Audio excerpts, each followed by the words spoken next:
कर लो भक्ति, राम नाम की कर लो भक्ति, राम नाम की कर लो भक्ति, भक्ति से मिल जाएगी शक्ति, भक्ति से मिल जाएगी शक्ति, भक्ति से मिल जाएगी शक्ति। ये हर गुण, ये हर गुण, ये हर गुण गाओ भी और गाना चुगो पे हो चिड़िया आओरी, गाना चुगो पेट भर भर के, चिड़िया आओरी, गाना चुगो पेट भर बोले गोविंद भगवान की। भाइयों ने देखा ये चिड़ियों को मार कर रहा है, ये तो बुला के खेला कहां से भी निकाल दिया। अब जड़ भरत बेचारे जंगल में गए, यहाँ पर राजा रहुगण की पालकी जा रही है। राजा रहुगण पालकी में बैठ के जा रहा है। पालकी का एक कहार अस्वस्थ हो गया, तो भरत जी को उसकी जगह पर लगा लिया। लेकिन जब कोई चींटी चींट आ जाता तो भरत जी कूद जाते, भरत जी कूद जाते तो राजा रहुगण का सर पालकी में टकरा जाता। तो रहुगण ऊपर से कह रहा है कि क्या चौथा कहार बीमार है या अस्वस्थ है, लेकिन जड़ भरत चुप रहे, अपना काम रखा उन्होंने जारी। फिर कोई चींटा चींटी आया, फिर कूद गए। तो राजा रहुगण कह रहा है पालकी में बैठा हुआ कि इस कहार को ये पता नहीं कि मैं कौन हूं, ये पता नहीं कि मैं कौन हूं। और सुन कहार, हम तुझको ऐसी सजा देंगे कि जो तू जीवन भर याद करेगा, तू जीवन भर याद करेगा। जड़ भरत आज विचार कर रहे हैं कि अगर तू आज भी नहीं बोला तो कभी बोलने के काबिल नहीं रहेगा।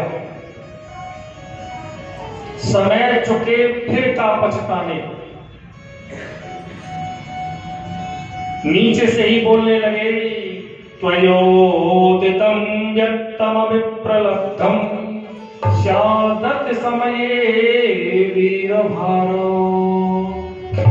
रहुगण तुरंत पालकी से कूद के आ गया, हाथ जोड़े तुम कौन हो। भरत जी कह रहे हैं फिर वही उल्टा सवाल, जो मैं हूं वो तुम हो, जो मैं हूं वो तुम हो, और जो तुम हो वो मैं हूं। ईश्वर अंश जीव अविनाशी, चेतन अमल सहज सुख रस।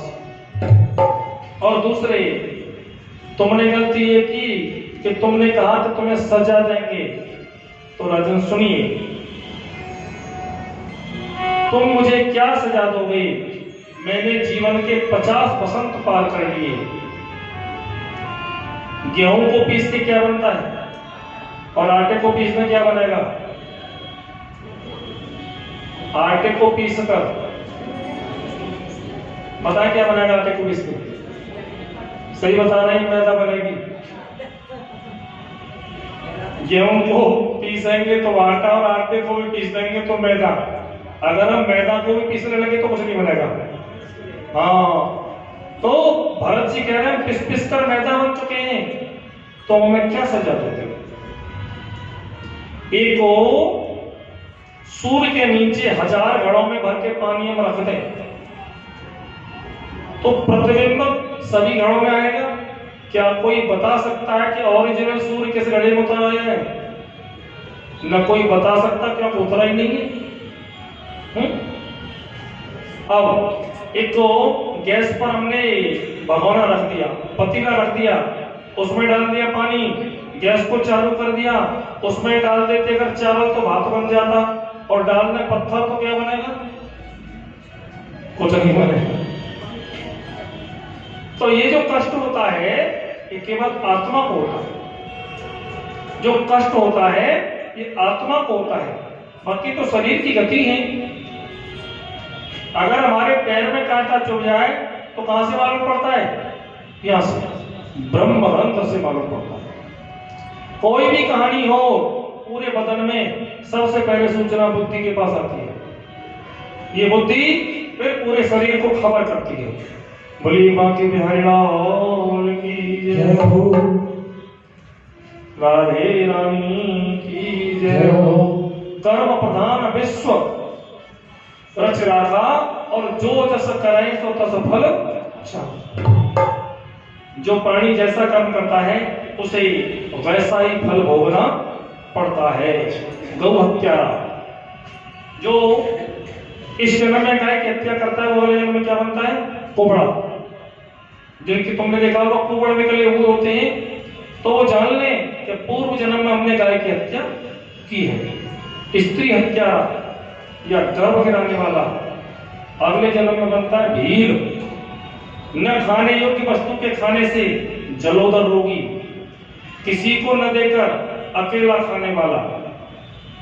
जैसे यहाँ पर जो प्रसाद आता है, इस सबको अकेले खा जाए या रख ले जाए,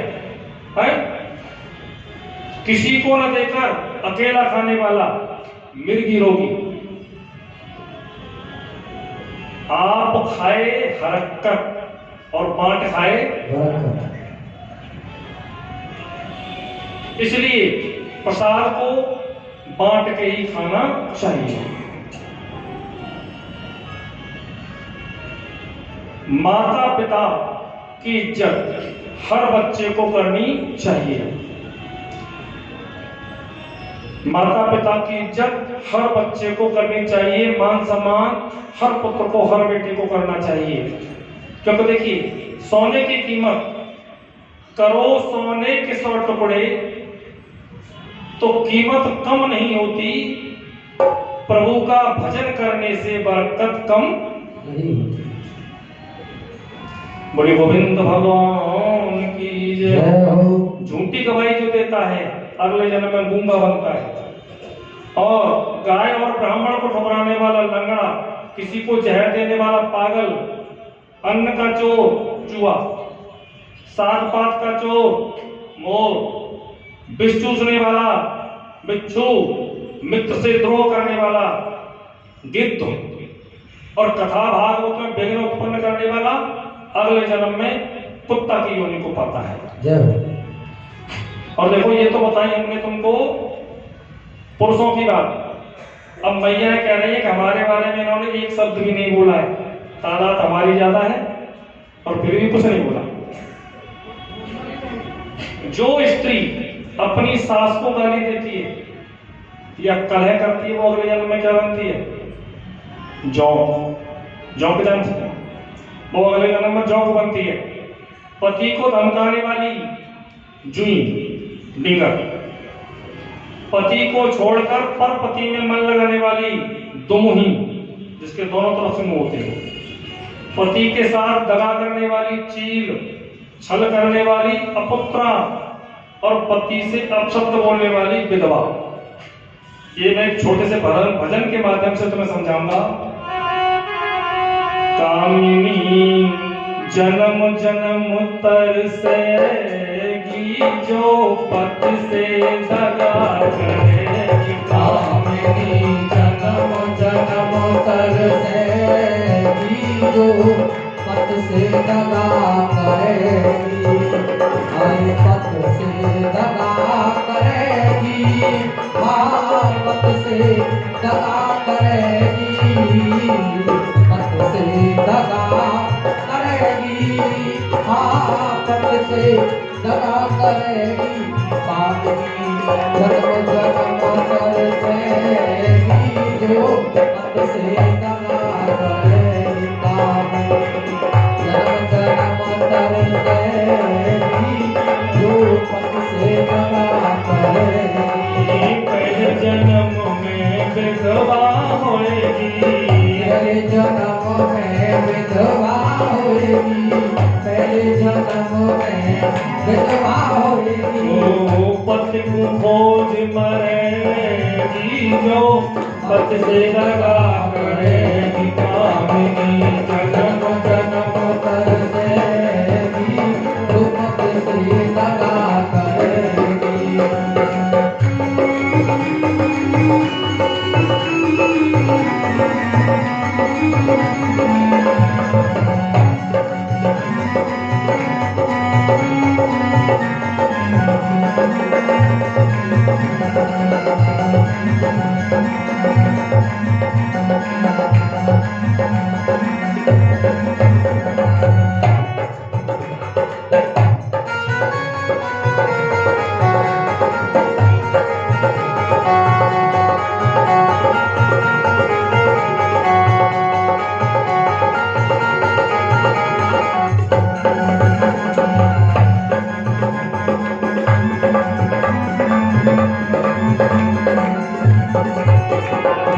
दूजे जन्म में बाझ रहेगी।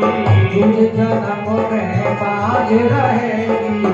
दूजे जन्म में बाझ रहेगी। बेटा को खोज मरेगी जो पत से दगा करेगी। कामिनी जन्म जन्म तरसेगी जो पत से दगा करेगी।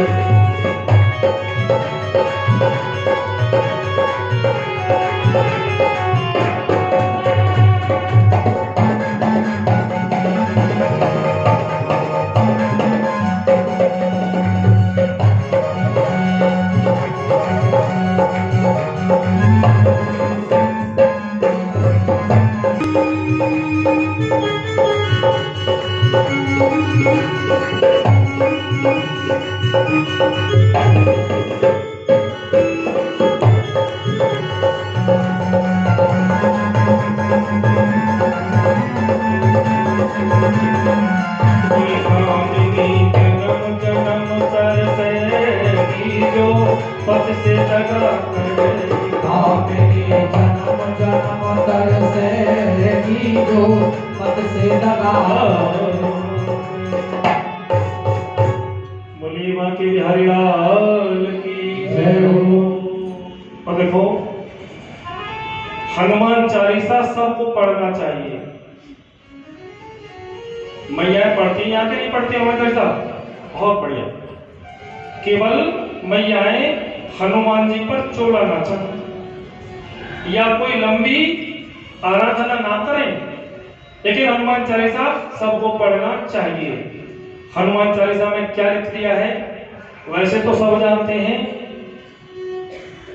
जो यह पढ़े हनुमान चालीसा होय सिद्ध साखी गौरी सा। जो पढ़े हनुमान चालीसा होय सिद्ध साखी गौरी सा। देखिए क्या लिख दिया, जो यह पढ़े। यह नहीं कहा कि स्त्री पढ़े या पुरुष पढ़े या कौन पढ़े कि ये पढ़े या वो पढ़े, बच्चा पढ़े या बूढ़ा पढ़े। जो यह पढ़े हनुमान चालीसा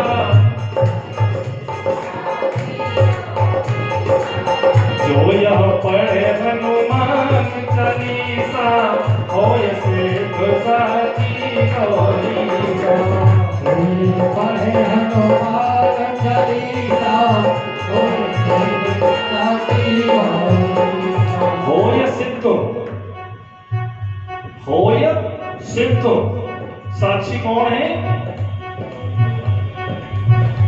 होय सिद्ध साक्षी गौरी सा यानी भगवान शिव, गौरा के पति।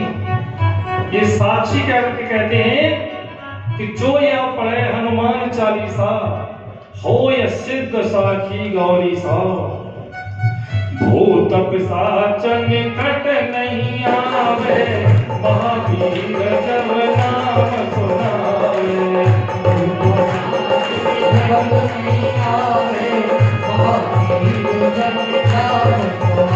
और देखिए तुमने देखा होगा जब आदमी संकट में फंस जाता है, जब प्राणी संकट में फंस जाता है और डर लगने लगता है तो क्या करता है वो भूत पिशाच निकट नहीं आवे, महावीर जब नाम सुनावे।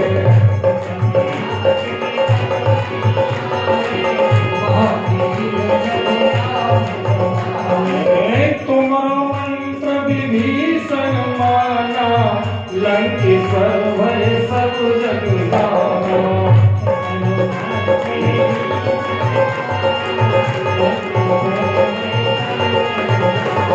भगवान तुम्हारा मंत्र विभीषण माना। हनुमान जी का मंत्र दिया हुआ किसने माना? क्या मंत्र दे आए थे?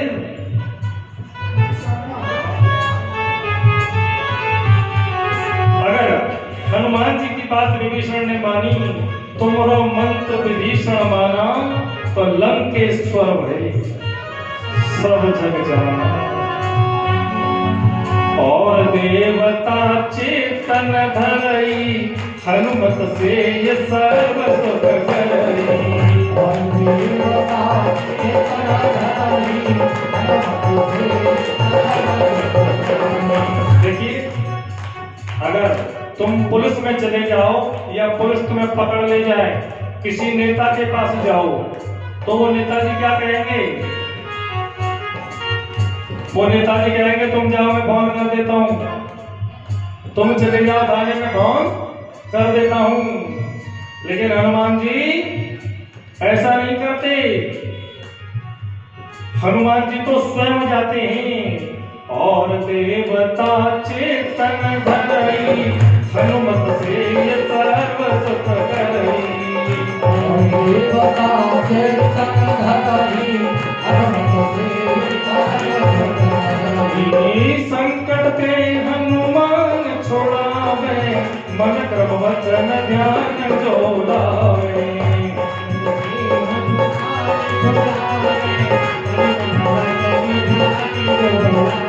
और देखिए, जिन्होंने गुरु नहीं बनाए हैं, जिनके गुरु हैं वो तो ठीक ही ठीक है, लेकिन हनुमान चालीसा में एक बात आ गई है, जय जय जय हनुमान गोसाई, कृपा करो गुरुदेव की नाई।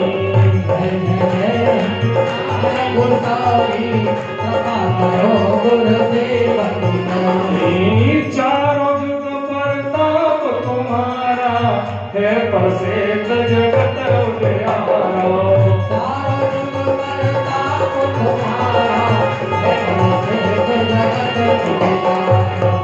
किसी देवता का प्रभाव किसी युग में रहा और किसी देवता का प्रभाव किसी युग में रहा, लेकिन हनुमान जी का प्रभाव चारों जुग प्रताप तुम्हारा, है प्रसिद्ध जगत उजियारा। चारों जुग प्रताप तुम्हारा, है प्रसिद्ध जगत उजियारा। सब सुख लहे तुम्हारी सरना, तुम रक्षक काहू को डरना।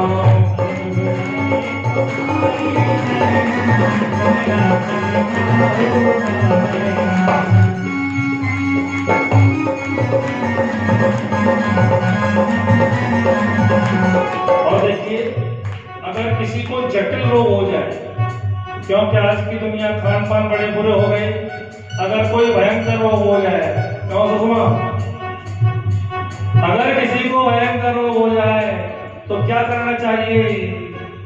नास रोग हरे सब पीरा, जपत निरंतर हनुमत वीरा। नास रोग हरे सब पीरा, जपत निरंतर हनुमत वीरा।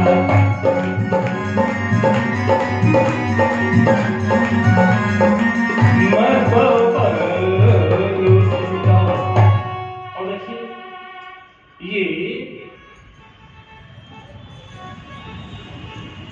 हनुमान चालीसा की उत्पत्ति आपको पता है या नहीं पता है?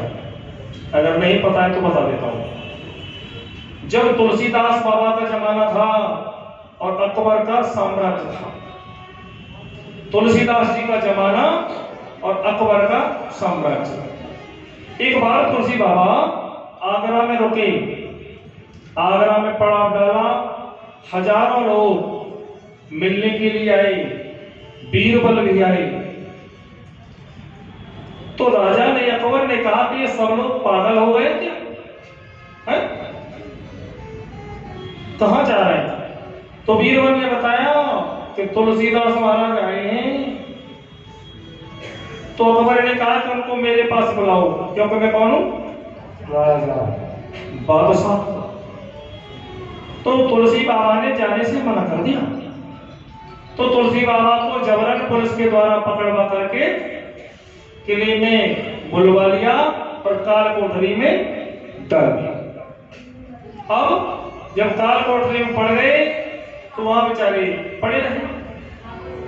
अगले दिन बानरों की सेना, बंदरों की सेना ने, बानरों की सेना ने आगरे के लाल किले पर धावा बोल दिया। हजारों, लाखों, करोड़ों बंदर आ गए।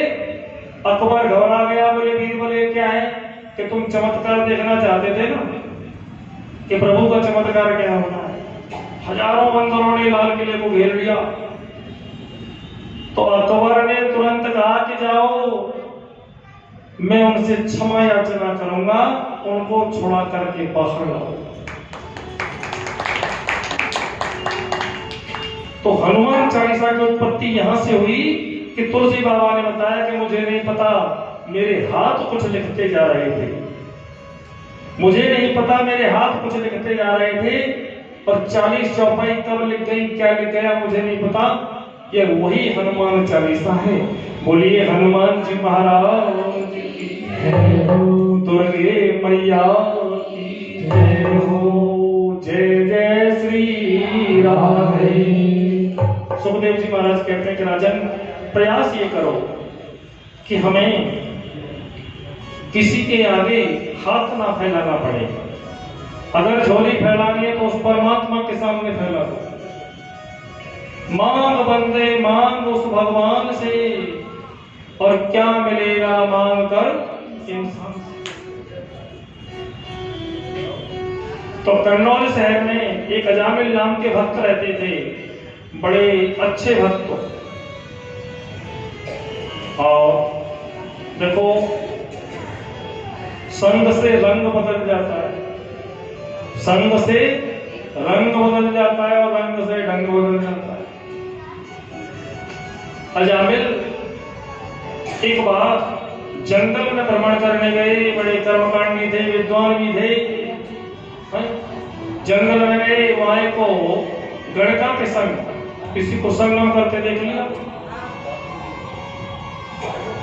तो अजामिल ने गणका से कहा कि क्या तुम हमारे साथ आ सकती हो? गणका बोली क्यों नहीं, हमें तो पैसा चाहिए। तो गणका को अजामिल घर ले आया, अपनी सुंदर पत्नी को निकाल दिया। अपनी सुयोग्य और सुंदर पत्नी को गणका के चक्कर में निकाल दिया। और अजामिल क्योंकि भगत था, रोजाना की भांति सवेरे नहाया और वही भजन करने के लिए बैठ गया। गणका बोली ये क्या है? बोले भजन है।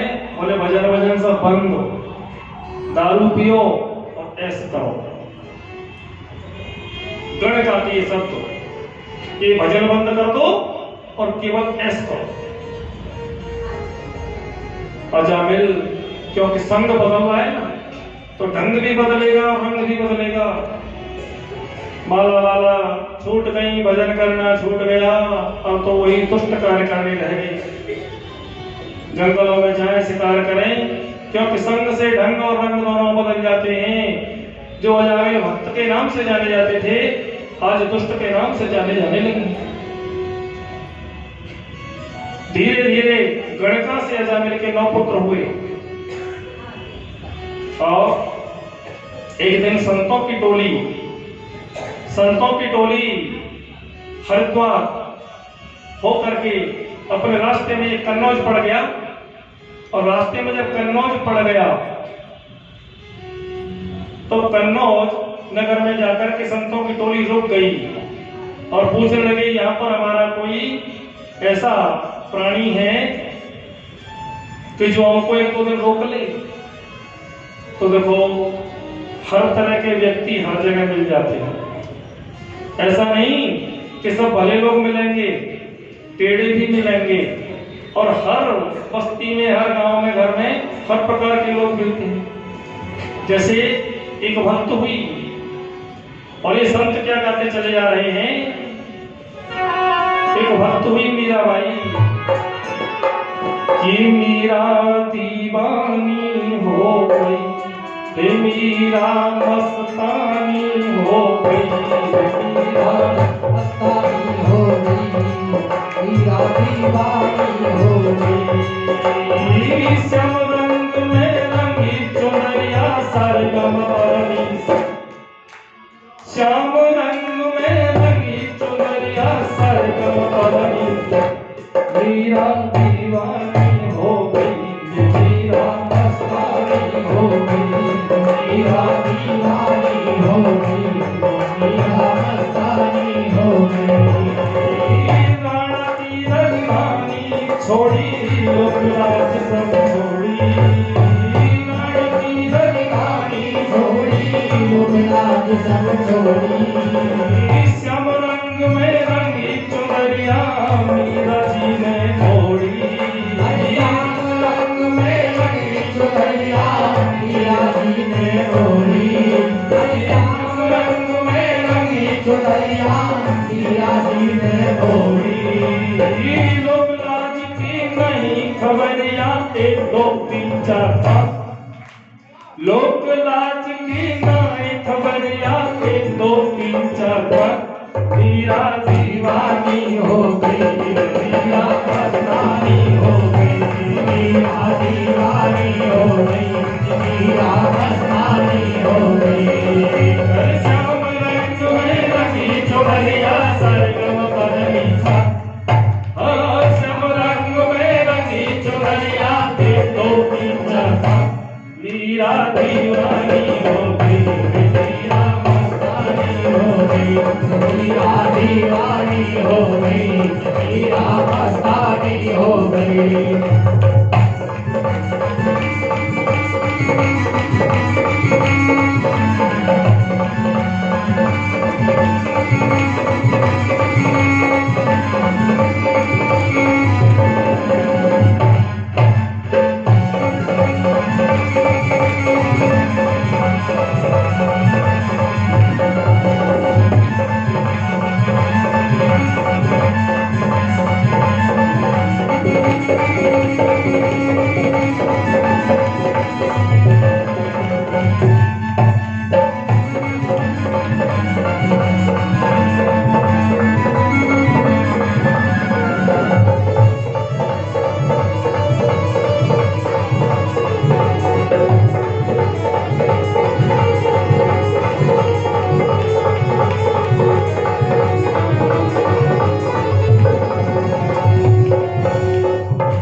मीरा जी ने पिया और किसी से कुछ ना नाता श्याम को कहती पिया और किसी से कुछ न नाता श्याम को कहती पिया केवल मेरा श्याम समरिया सरगम पदनी सा केवल मेरा श्याम समरिया एक दो तीन चार पाँच मीरा दीवानी हो गई मीरा मस्तानी हो गई मीरा दीवानी हो गई मीरा मस्तानी हो गई।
एक दो तीन चार पाँच श्याम रंग में रंगी चुनरिया सारे गम पद नी सा सारे गम पद नी सा तो मीरा दीवानी हो गई मीरा मस्तानी हो गई मीरा दीवानी हो गई मीरा मस्तानी हो गई।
बोलिए गोविंद भगवान की जय हो।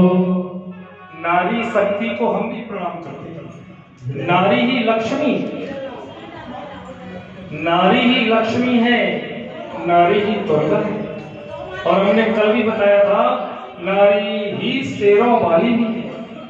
बोलिए दुर्गे मैया की जय हो, माता रानी की जय हो। अब ये संतों की टोली जब गांव में, संतों की टोली गांव में रुक गई और अजामिल रात को कहीं से डाका डाल के आया तो देखा संतों को, और संतों ने क्या किया था कि संत अजामिल के द्वार पर गए और द्वार पर जाकर के बोले कि हमें भक्त अजामिल से मिलना है। तो उनकी पत्नी गणका, जो आज बन गई है, पत्नी थी नहीं, गणका कह रही है महाराज मेरे पति कोई संत नहीं है, भक्त नहीं है। क्योंकि गणका को एक बात याद आ गई थी, गणका को याद आ गई थी कि बचपन में मेरी मैया कहा करती थी कि संतों से कभी झूठ नहीं बोलना चाहिए, संतों के सामने हर बात उजागर कर देनी चाहिए। इसलिए गणका ने आज कह दिया, गणका ने आज कह दिया कि महाराज मेरे पति तो लुटेरे हैं, चोर हैं, डाकू हैं। जैसे बचपन में जब हम पढ़ा करते थे, जब बचपन में हम पढ़ा करते थे तो मैया कहती थी हमारी कि बेटा गर्मी ऊन में होती है, काय में होती है, ऊन में। और जब पढ़ने गए तो फिर मालूम पड़ा कि गर्मी ऊन में नहीं, गर्मी जून में होती है, गर्मी जून में होती है। एक दिन पिताजी ने कहा कि गर्मी जून में नहीं, गर्मी खून में होती है। और एक दिन जब बाहर की हवा लगी तो मालूम पड़ा कि गर्मी न ऊन में होती है न जून में होती है, गर्मी जुनून में होती है।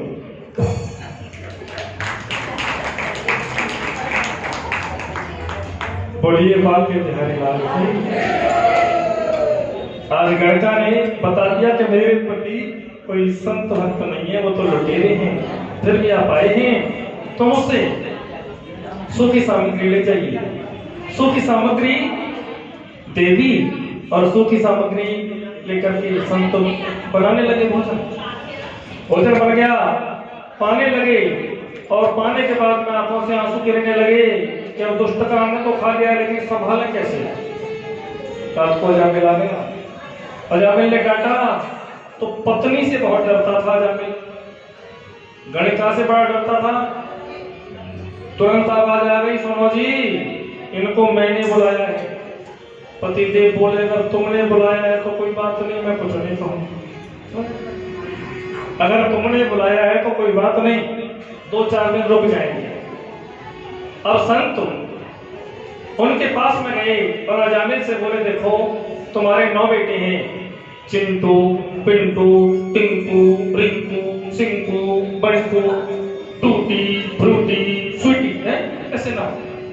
इन नामों के लेने से कल्याण नहीं होगा।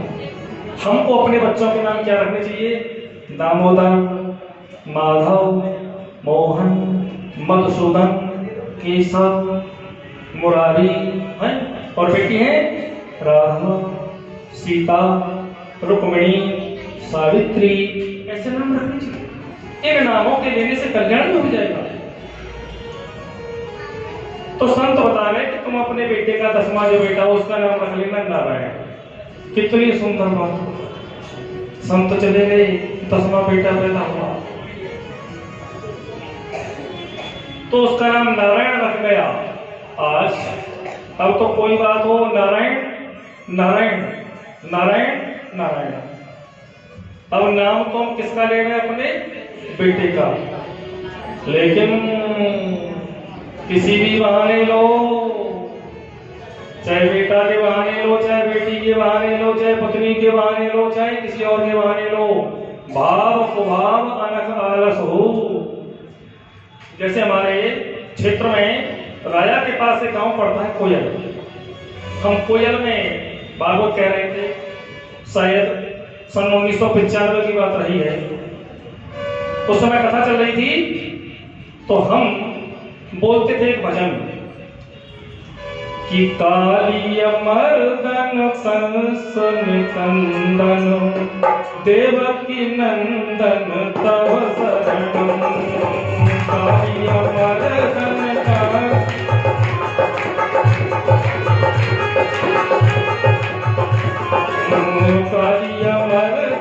कंसन कंदन देवकी नंदन तव शरणम।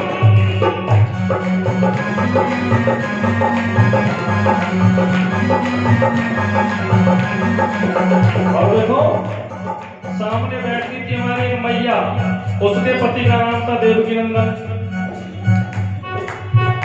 और हमने पहले भी नहीं बता दिया था कि पतियों का नाम नहीं लेना चाहिए। अब वो मैया क्या गाती थी? बेटी का नाम था राधा। काली मर्दन कंसन कंदन राधा के पापा।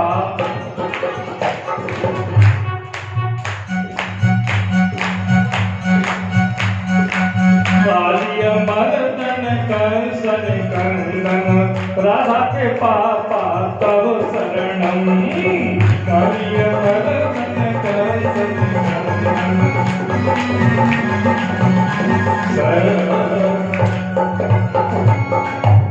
वास्तव में मैयाओं को अपने पतियों का नाम नहीं लेना चाहिए, क्योंकि बताते हैं वेद पुराण शास्त्रों में कि आयु घट जाती है। लेकिन आजकल तो जमाना ही बड़ा विचित्र आ गया है। अब तो सवेरे जब जगते हैं, तान दुपट्टा रात को सो गए, पत्नी आएंगी और वो चादर हटाई जाएगी और मैडम कहेंगी, मुकेश जी लो चाय पी लो। तो आजकल का तो जमाना ही बड़ा परिवर्तनशील हो गया है। लेकिन वास्तव में मैयाओं को अपने पति का नाम नहीं लेना। बोलिए बांके बिहारी लाल की जय।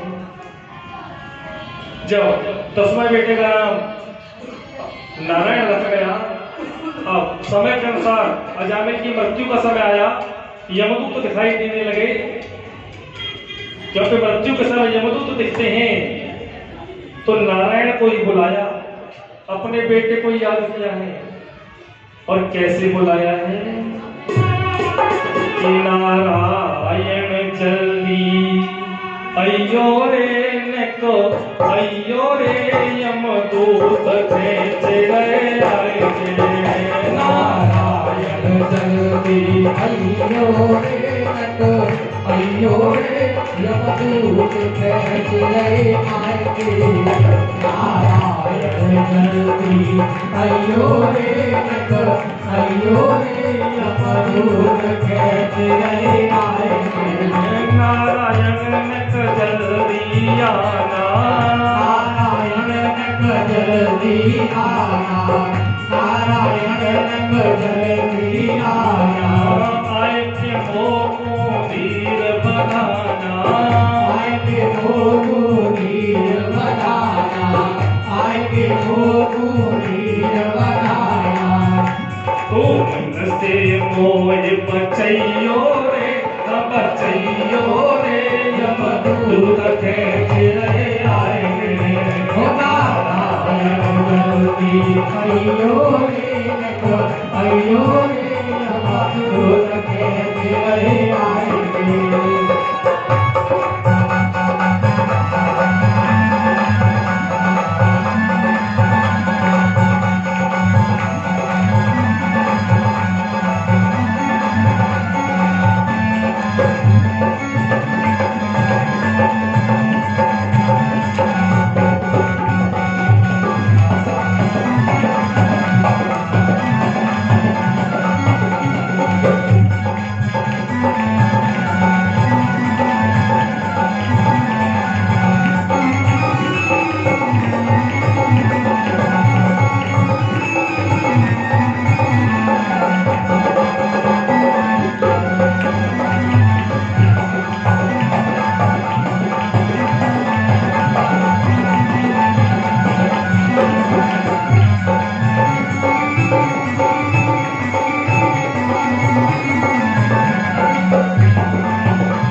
आय गए असली नारायण आए गए असली नारायण भैया हर गुण कहियो पे हाँ कहियो पे यमदूत खेच रहे आएंगे नारायण जल्दी अयो रे neko अयो रे यमदूत खेच रहे आएंगे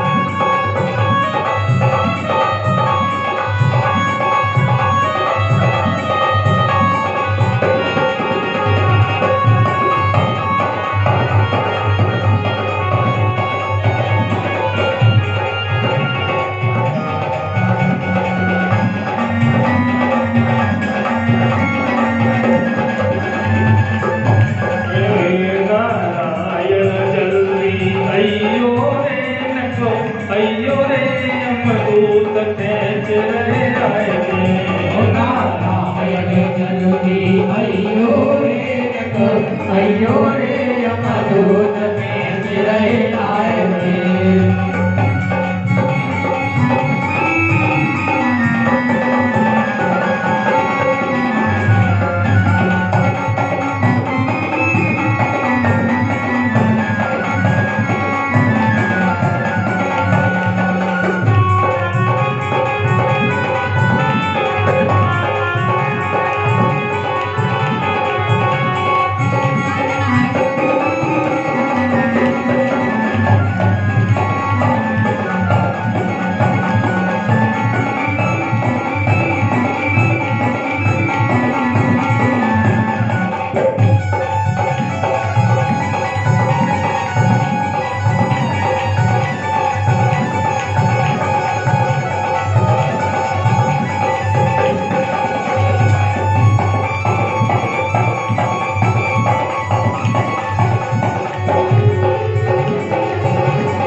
परीक्षा ने प्रश्न किया महाराज, हिरण्यकश्यपु और हिरण्याक्ष का क्या हुआ?